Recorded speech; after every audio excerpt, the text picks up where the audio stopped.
बिस्मिल्लाहिर्रहमानिर्रहीम। आज हम बात करेंगे रजिस्ट्रेशन के हवाले से कि ज़मीनों और जायदादों की रजिस्ट्री इंतकालात के हवाले से बहुत सारे दोस्त मशवरा करते हैं कि हमने ज़मीन और जायदाद का इंतकाल कराना है, यानी परचेज़ करनी है और उसकी रजिस्ट्री इंतकाल सब रजिस्ट्रार ऑफिस में कराना है। तो उसके लिए सबसे पहली चीज़ है फ़र्द मलकियत बराए बे कि जो सेलर है उसे आप बताएंगे कि उसने जाकर कंप्यूटर और राजी सेंटर से अपनी फ़र्द मलकियत बराए बे जारी करवानी है। वो फ़र्द मलकियत बराए बे जारी होने के बाद उस पर पटवारी जो है वो उस हल्के का, उस मौजे का, वो मौका पर जाकर उसकी लोकेशन को क्लियर करेगा कि आया वहाँ पर तामीर है, खाली है, कवर एरिया है तो कितने नंबर पर फुट है, कितनी स्टोरी बिल्डिंग है वहाँ पर, या काश्ता है या खाली प्लॉट है, या जो भी उसकी कैफियत है वो लिखेगा। साथ में उसकी ये लिखेगा कि इसको कौन सा खसरा टच करता है, यानी इसका मुरबा नंबर क्या है और इसका किला नंबर क्या है इस मौजा के अंदर, मतलब सड़क है, ऑफ रोड है, लिंक रोड है। क्योंकि किसी भी प्रॉपर्टी के वैल्यूएशन टेबल में ये चीज़ें बहुत इंपॉर्टेंट होती हैं कि उसके मालियत के तयन के लिए जो डीसी वैल्यूएशन टेबल है उसमें कहाँ ये प्रॉपर्टी फॉल करती है, कौन से उसको शेड्यूल लगेगा, तो उसके लिए उसका तयन होना बहुत ज़रूरी है। ऑफ रोड का अलग रेट होता है, लिंक रोड का अलग रेट होता है और जो मेन रोड होता है उसका अलग रेट होता है। फिर कमर्शियल का अलग होता है, सकनी का अलग होता है, तामीर का अलग होता है, खाली प्लाट का अलग होता है, एग्रीकल्चर रकबे का अलग होता है। तो इन तमाम चीज़ों के तयन के लिए वो पटवारी रिपोर्ट सबसे मेन रोल प्ले करती है। पटवारी रिपोर्ट आने के बाद नेक्स्ट जो तयन होता है वो ये होता है कि परचेज़र और सेलर क्या फाइलर हैं, नॉन फाइलर हैं, लेट फाइलर हैं, एक्टिव हैं, क्या स्टेटस है। प्रीवियसली ये होता था कि जो फाइलर होते थे उनको फाइलर का जो चार्जेस होते थे एफबीआर के टैक्सेस के वो लगते थे, और जो नॉन फाइलर होते थे, अभी एक और कैटेगरी इंट्रोड्यूस हुई है। अभी इस वक्त हमारे पास 3 स्लैब हैं बेसिकली। जो पहला स्लैब है उसके अंदर है फाइलर। फाइलर से मुराद ये है कि जिन्होंने अपने गोशवारे, इनकम टैक्स के गोशवारे 2024 के ड्यू टाइम में, आज हम बात कर रहे हैं, हमारा जो गुफ्तगू हो रही है आज हम 19 नवंबर को बात कर रहे हैं। तो अभी 31 अक्टूबर जो है वो लास्ट डेट थी एफबीआर के गोशवारे सबमिट कराने की। इस साल कोई थोड़ा सा स्लाइटली चेंज आया है। पहले ये होता था कि डेट क्लोज होने के बाद 1 मार्च तक उसी तरीके से वो चलते रहता था सिलसिला, और वो एक्टिव रह जाते थे क्लाइंट्स जिन्होंने पिछले साल के गोशवारे सबमिट कराए होते थे। लेकिन इस दफ़ा स्लाइटली चेंज ये है कि जैसे ही 31 अक्टूबर ख़त्म हुआ है, जो लास्ट डेट थी, बल्कि लास्ट डेट उससे पहले जो थी वो हमारे पास 30 सितंबर थी। फिर जो हमारे मुख्तलिफ टैक्स बार्स हैं या लोगों की फैसिलिटेट करने के लिए, पब्लिक को फैसिलिटेट करने के लिए एफबीआई ने डेट को एक्सटेंड किया 14 अक्टूबर 2024 तक। फिर एक दो दोबारा एक्सटेंड किया 31 अक्टूबर तक, और 31 अक्टूबर को फिर वो डेट ख़त्म हो गई। तो जिन टैक्स फाइलर्स हजरात ने अपने गोशवारे सबमिट करा दी, इनकम टैक्स गोशवारे, तो वो तो फाइलर के स्टेटस पे कैरी ऑन हो गए। और इवन हत्ता कि जो नए हुए उस ड्यू डेट में वो भी एक्टिव के स्टेटस पर आ गए, या जिन्होंने पिछले 5 साल, 2 साल, 4 साल से नहीं भरे थे और उन्होंने सिर्फ 24 का गोशवारा पे किया और उसमें एटीएल सरचार्ज भी पे नहीं हुआ, तो वो एफबीआर ने उनको एक्टिव का स्टेटस दे दिया कि उन्होंने विद इन ड्यू टाइम जो है वो टाइम को फॉलो करते हुए अपने गोशवारे सबमिट कराए। और ये एक हौसला अफजा बात है कि वो लोग जो कानून की और वक्त की पासदारी करते हैं उनको एक रिलीफ दिया गया और कौम को एक मैसेज दिया गया कि वक्त की पाबंदी एक ज़ीवकार कौम को शार होती है, और उसका बेनिफिट भी मिला। उसका बेनिफिट क्या मिला हम बात करते हैं। अब जो लोग फाइलर के स्टेटस पर हैं, एक्टिव फाइलर के स्टेटस पर हैं, उनको इनकम टैक्स का विद होल्डिंग टैक्स जो है at the time of registration, ज़मीन ख़रीदते वक्त चाहे बेचते वक्त, तो 3% लगेगा। पहला स्लैब हो गया क्लियर। अब दोनों ही नॉन फाइलर हैं, तो जो बेचने वाला है उसको लगेगा 10% और जो लेने वाला है उसको लगेगा 12%। कहानी कहाँ पहुँची? फाइलर अगर दोनों हैं, दोनों 3%, और अगर दोनों ही नॉन फाइलर हैं तो तब उनको दोनों को, बेचने वाले को 10% और लेने वाले को 12%, यानी सेलर को 10% with holding income tax 236C seller का, और जो ख़रीदार है उसको 236 के 12% लगेगा नॉन फाइलर को। अब एक तीसरी यहाँ पर दरम्यान में इंटरमीडिएट का भी, कि वो लोग जो फाइलर नहीं है वो नॉन फाइलर जुमरे में गए, 10 और 12% पे कर रहे हैं। जो फाइलर थे जिन्होंने वक्त पे गोशवारे अपने पे कर दिए, चाहे वो प्रीवियसली कंजेक्टिवली कई साल से चले आ रहे थे या इसी साल हुए या कई साल के गैप के बाद, जैसे भी हुआ FBI ने उनको स्टेटस एक्टिवेट कर दिया, तो वो 3% पर आ गए। और अब जो लेट फाइलर हैं, लेट फाइलर वो हैं जिन्होंने चाहे 1 नवंबर को अपने गोशवारे भरे। अब बहुत सारे केसेस हमारे पास ऐसे आ रहे हैं कि उनके इनकम टैक्स कंसल्टेंट्स की किसी भी वजह से वो उनके सबमिट नहीं हो सके गोशवारे, और उन्होंने 1 को कर दिए, 2 को कर दिए, तो वो लेट फाइलर की वजह से अब वो लेट फाइलर की कैटेगरी में चले गए। लेट फाइलर वो हैं जिनको पाकिस्तान की FBI डिक्लेयर करती है कि वो फाइलर हजरात हैं जिन्होंने आफ्टर ड्यू डेट अपने इनकम टैक्स गोशवारे सबमिट कराए, तो अब उनका स्टेटस लेट फाइलर चल रहा है। तो ऐसे वो तमाम सेलर और परचेजर्स जिन्होंने अपने गोशवारे लेट पे किए या अभी फ्रेश हो रहे हैं, जिस वक्त तो भी हों 31 अक्टूबर के वक्त, 1 नवंबर को, 2 को, 4 को, 6 को, जिस वक्त भी हुए, तो उनका स्टेटस जो है वो लेट फाइलर आ रहा है, और वो सेल या प्रॉपर्टी परचेज करते वक्त 236 ये कि किसी भी सूरत में वो 6% पे करेंगे। तो 3% का देखिए ह्यूज डिफरेंस बनता है। अगर 50 लाख की मालियत है तो उस पर फ़र्क पड़ गया 1.5 लाख रुपए का। तो देख लें एक छोटी सी वक्त की पाबंदी ना करने से कितना ज़्यादा जो है वो एक्सेसिव टैक्स पे करना पड़ता है।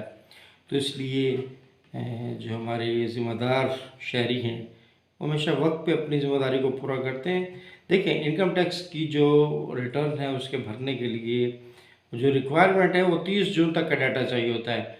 30 जून के बाद पूरा 1 जुलाई का महीना, फिर अगस्त का महीना, फिर सितंबर का महीना, 3 महीने सफिशेंट टाइम है, बहुत टाइम होता है। और उसके बाद उसमें फिर एक्सटेंशन हुई 14 डेज़ की, उसके बाद फिर एक्सटेंशन हुई 16 दिन की। तो 4 महीने के वक्त में भी नहीं कर सके तो फिर डेफिनेटली माला ऐसा होना ही था कि फिर ये हमें एक्स्ट्रा टैक्सेस पे करने हैं। तो बात हो रही थी कि हमें अपनी टैक्सेस को, अपनी चीज़ों को विद इन ड्यू टाइम पूरा करना चाहिए। ज़मीन हासिल कौम, हमारी कौम की जो मामलात हैं वो बड़े कमज़ोरी की तरफ हैं वक्त की पाबंदी ना करने के हवाले से। ख़ास तौर पर हमारी जो पब्लिक गैदरिंग्स होती हैं, ख़ास तौर पर जो शादियाँ होती हैं, उनमें देखा जाता है कि बहुत सारे लोग जो वक्त की कदर करते हैं, वक्त पर आते हैं, वो बहुत परेशान होते हैं और उन्हें बहुत ज़्यादा वेट करना पड़ता है। जबकि बहुत सारे लोग इन कंटेक्ट होते हैं मैनेजमेंट के, वो उसी टाइम पे आते हैं जो 3 से 4 घंटे डिले पे चल रहा होता है। तो वो हमने अच्छा, फिर एक और चीज़ होती है, अब बहुत बतौर टैक्स कंसल्टेंट हमारे पास जो बहुत सारे दोस्त आते हैं वो 7वें महीने पूछना शुरू कर देते हैं लास्ट डेट कब है, बताते हैं जी ठीक है। डेफिनेटली एक डिफाइंड डेट है 30 सितंबर है, लेकिन उससे पहले अपने गोशवारे भर लेने चाहिए ताकि आखिरी दिनों में इंटरनेट की बाज़ को सर्विसेज स्लो हो जाती हैं, बाज़ FBI के साइट पे रश ऑफ वर्क की वजह से प्रॉपर वर्किंग नहीं हो पाती तो प्रॉब्लम होती है। तो कोशिश करेंगे 15 सितंबर तक करा लें। बहुत सारे दोस्तों को ये पैगाम देते हैं, फिर भी वो नहीं करते, फिर 25 के बाद आना शुरू करते हैं, फिर कहते हैं डेट बढ़ रही है, बढ़ने का पूछना शुरू कर देते हैं। तो मेरी ऐसे दोस्तों से गुजारिश है कि बढ़ने की जो है वो उसमें क्या बेनिफिट मिलेगा। असासे वही शो करने हैं जो 30 जून तक हैं, जो सेल परचेज है वो 30 जून तक की करनी है, बिजनेस ट्रांजैक्शन 30 जून तक की हैं, सैलरी वाले की भी 30 जून तक की सैलरी है, बिजनेस वाले का भी 30 जून तक का है, जो अदर इनकम वाला है, जो ज़राई इनकम वाला है, किसी भी इनकम वाला है उसका डाटा जाना है 30 जून तक का। तो उसके बाद एक्सटेंड हो या ना हो, हमने जो क्लेबिलिटी पूरी करनी है।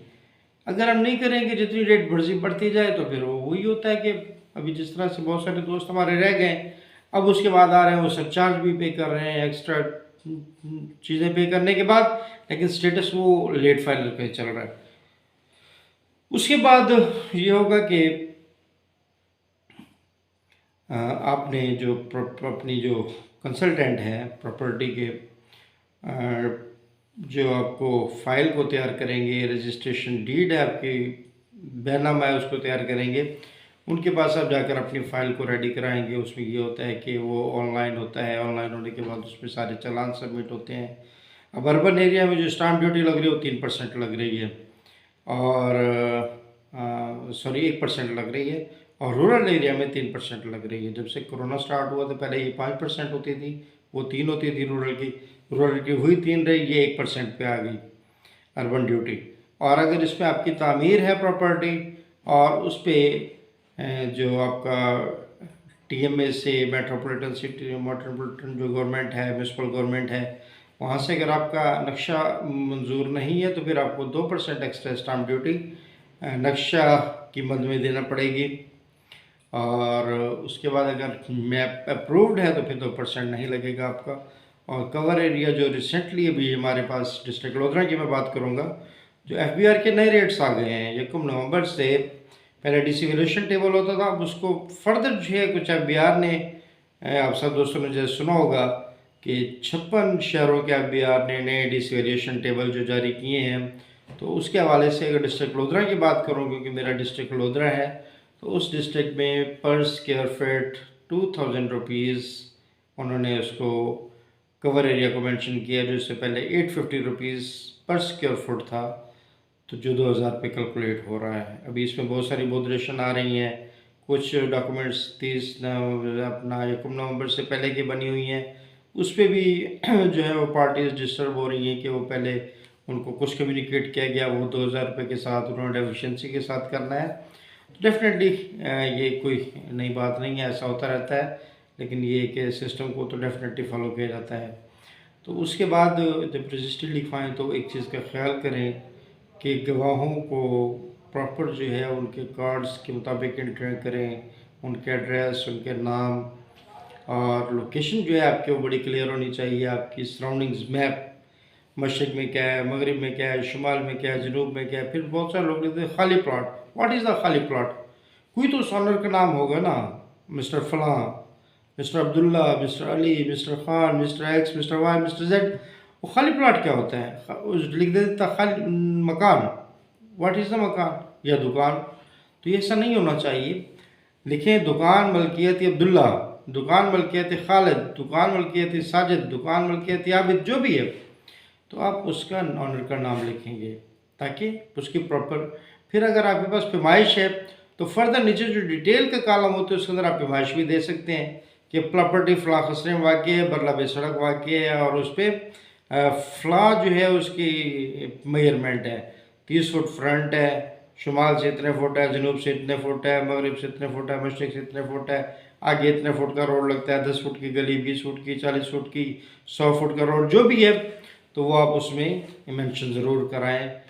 और अपना खसरा भी प्रॉपर मेंशन होना चाहिए, ताकि अगर कल को कोई आपका प्रॉब्लम हो, कोई सिविल लिटिगेशन हो, तो उसमें ये जो रेवेन्यू की डॉक्यूमेंट होती है उसको बहुत ज़्यादा इंपॉर्टेंस हासिल होती है। और जो सेलर ने आपको पोजेसन जहाँ पर दी है वो डेफिनेटली उसमें उसका तयन आ जाता है। उसके बाद जो है वहाँ पर जो है अगर कोई खातून बयान देने जा रही है, सेलर है, तो फिर उसका कोई शनाख्त कुनिंदा उसका महरम होना चाहिए, बेटा होना चाहिए, वालिद हो, भाई हो, खामिद हो, कोई महरम रिश्ता उसके शनाख्त करे। और इसी तरह से जो है वो उसका प्रॉपर थंब इम्प्रेशन वहाँ पर लगना चाहिए। अगर कोई शनाख्त कुनिंदा के भी वहाँ पर सिग्नेचर होने चाहिए, थंब लगने चाहिए। इसी तरह से जो दूसरी इम्पोर्टेंट चीज़ होती है किसी भी रजिस्ट्री के हवाले से, तो वहाँ पर रजिस्ट्री ब्रांच के अंदर आपने सारी चीज़ों को चेक करना है कि कोई चीज़ आपकी रह न जाए, कहीं सिग्नेचर ना रह जाए, कोई साइन थंब ना रह जाए। और जितनी डॉक्यूमेंट हैं उनको अटैच करवाया करें। यानी जिस तरह हमारी ऑनलाइन जो एंट्री होती है उसमें पिक्चर्स को भी अटैच कराया करें चालान्स के। और अपने चालान्स जो हैं जो बंदा आपकी रजिस्ट्री लिख रहा है उससे चालानों का मुतालबा किया करें।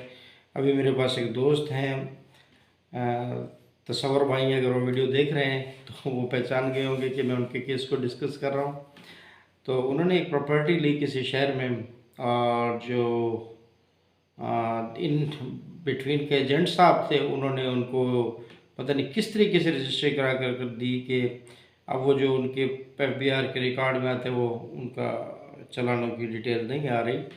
तो हमेशा जो है कोशिश क्या करें कि अपनी चीज़ों को, डॉक्यूमेंट्स को मुकम्मल कॉपी करा लिया करें, ताकि एक तो आपको अंदाज़ा हो कि जो आपके एक्सपेंडिचर हुए हैं बिल्कुल ठीक ठीक हुए हैं, किसी ने आपके साथ कोई हेरा फेरी नहीं की। और दूसरा जो है उसमें ये कि सेफ्टी पॉइंट ऑफ व्यू से भी एक चीज़ जो रिकॉर्ड के साथ लग के जा रही हो आपके पास सेव रहनी चाहिए।